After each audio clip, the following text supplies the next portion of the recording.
Today, we will discuss the complete procedure, 8 self-evident steps of Ashtavida Pranayama and Kumbhaka Sadhana described in the Vigyan Bhairav Grant. O Devi, and all of you seeking the ultimate truth, listen closely. What we're unfolding here isn't just some abstract ancient philosophy. It's a literal map to the mechanics of your own consciousness. It's drawn directly from the sacred dialogue between us, Shiva and Shakti, giving us a direct experiential path to understanding the cosmic life force.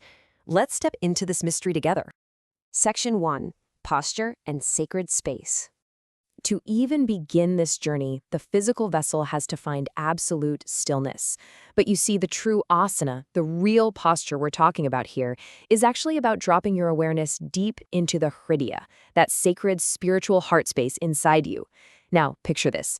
The cosmic life force travels along a divine axis. It moves from this internal heart center out to the Dwadashanta, which is a precise space roughly 12 finger breadth outside your physical nostrils. Mastering the natural flow between these 2 points, well, that's the absolute foundation of the entire practice. Section 2. Exhaling and inhaling prana. So here we witness the completely natural sequence of the breath. Step 2 is the exhalation of prana, known as rechak. Notice how, without any forceful push at all, the life force just naturally rises from the heart and gently flows outward to that external space we call the Dwadashanta. Then we move to step 3. The inhalation of prana, or purak. From that vast outer space, the breath naturally turns back around, seeking its eternal source in the heart. And finally, step 4 is the inhalation of apana. This is where the returning prana seamlessly merges with a downward, inward flowing energy. By just simply observing this outward and inward trinity without trying to control it, you literally begin to witness the very pulse of creation itself. Listen to the resonance of this ancient truth. Anta kumha kamalambya. Chiram bhuyo na shotyati. In simple terms, this translates to, by taking refuge in this internal pause, one approaches the cessation of worldly sorrow. It's incredible, really. The text is revealing a profound cure to earthly suffering right here in the breath. When you actively observe these rhythmic movements, you realize something huge. You aren't the mover, you are the eternal witness. And with that single realization, everyday grief and anxiety, they just naturally dissolve into supreme peace. Let's break down prana and apana for a second. Simply put, they're the dual life forces, moving continuously between your internal heart space and the external Dwadashanta. Prana is that upward-outward breath of vitality, while apana is the downward-inward breath of receptivity. But here is the crucial takeaway for us. Observing this flow without force is the true secret to transcending it. You don't violently hold the breath, no. You just watch it, exactly the way a silent mountain watches the clouds drift by. In the pause between breaths, the universe holds still. Just feel the cosmic weight of that transition for a moment. The scripture is telling us that when the breath turns, right at that very apex, there is a fraction of a second where time completely ceases to exist. Section 3. Apana and External Kumbhaka. Now let's examine steps 5 through 7. Stage 5 is the external kumbhaka. When your prana reaches the Dwadashanta outside, and just before apana rises, there's this beautiful, spontaneous suspension. The breath just rests outside.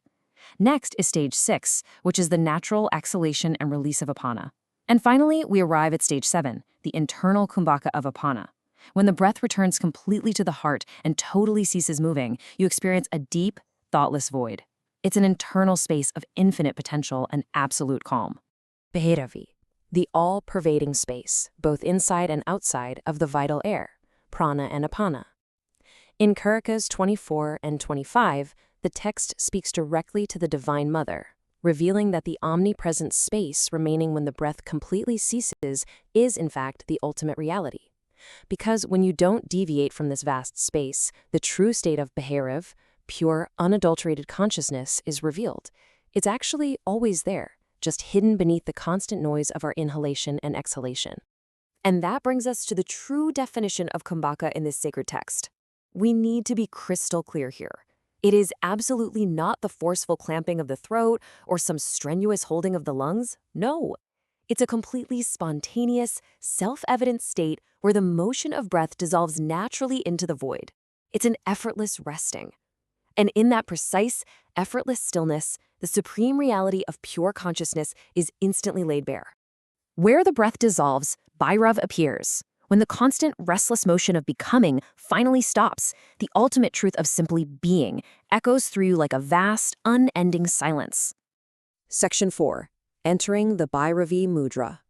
Navarajanna vishachaktir marudrupa vikasite nirvikalpataya madhye taya bhairavarupata. Karika 26 tells us this: when the life force neither goes out from the heart nor enters in from the outside, but blossoms entirely in the center, through that completely thoughtless state, the ultimate realization is attained. What this brilliantly illustrates is the Bhairavi Mudra. As it's defined here, it's the state where the life force literally refuses the dualistic journey. It neither exits the heart nor enters it. Instead, it rests entirely suspended right in the central channel, the Majjhima. Simply resting in this pristine center without a single mental fluctuation is exactly what brings forth the supreme divine state. So the practical significance of this eighth and final stage is truly immense. At this point, you're entirely beyond external and internal movement. There is a complete cessation of vikalpa, meaning all those mental fluctuations, doubts, and dualities, they are completely extinguished.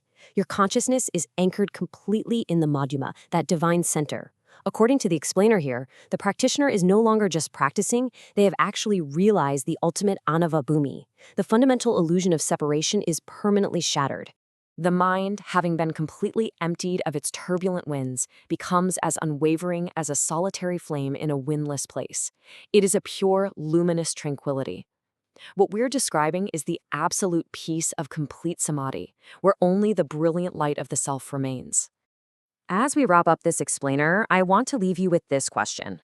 O Devi, and all who listen, as the breath fades into the pure, deep silence of your own heart, do you not feel the entire universe resting perfectly within you?